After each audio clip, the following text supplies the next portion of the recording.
Some people looking forwards, focusing on the future. Some look back, staring into the past as it quickly disappears. But see, I study every face I see, judging the light in their eyes and the fire in their bellies, to see if they're any match for the one designed. I see a woman sitting across from me, and she has deep sleeplessness below her eyes which lack any light because all she's seen is sorrow. Her hands clasped around her head as she knows what's coming. See, the tickets are being inspected, but she doesn't have one. So I watch as she strategically weaves through the people and slips into another carriage. There's a man sitting in first class. We're separated by two inadequately soundproof glass doors. He clutches his coffee close to his body as it warms him from the inside out. He flicks through the metro. He shows his age as he looks at the comics and star sign page.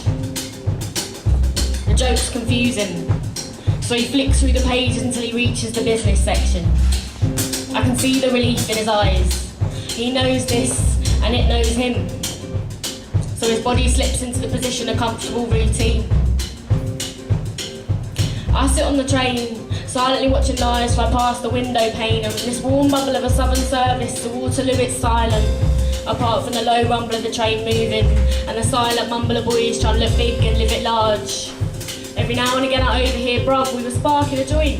My ears turn off and I think, what's the point? But see, this train is moving, and soon I will have to listen to something other than my stop, and the pin will drop, and reality will drag me back, kicking and screaming until I stand before the crowds, wishing I was invisible, or that some time-space continuum would swallow me whole. Cause see, I've been in search of silence, and this is the closest I've found. The rumble of moving and blocking out passengers. I've lost touch with where it begins and ends, and I tend to forget. Second part.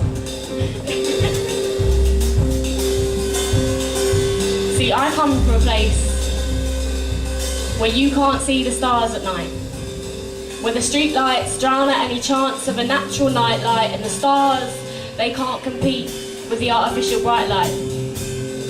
See, I'd fly with Hoover in hand and help the sun shine through if I could, but see, the lack of natural lightness has poisoned any chance of brightness, and the dark days are here, and now the trees are leafless and lifeless, because I come from a place that was forgotten, overshadowed by the new plans, and where the expanding skyline is a constant imposition on my eyeline, and the childhood is being erased. My memories and opinions are an imposition.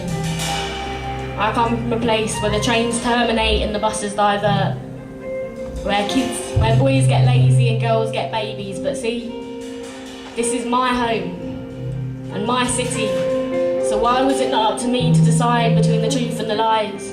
The only comfort that my city will provide is that we know it's broken. We understand how much it needs to change, but see, the mentality of many forces the few change makers back in their boxes, a place where strangers cross the road to avoid eye contact.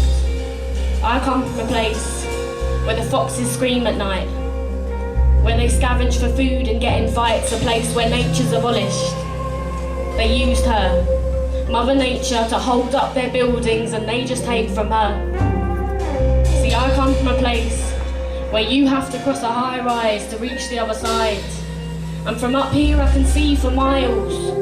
So I know that I come from a place where the grass isn't green, where the streets are lined with bad choices and pebble dash muffled voices.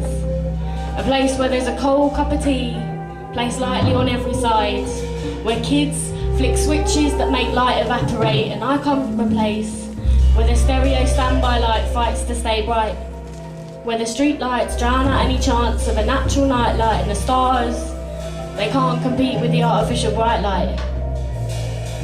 And so I can't see the stars.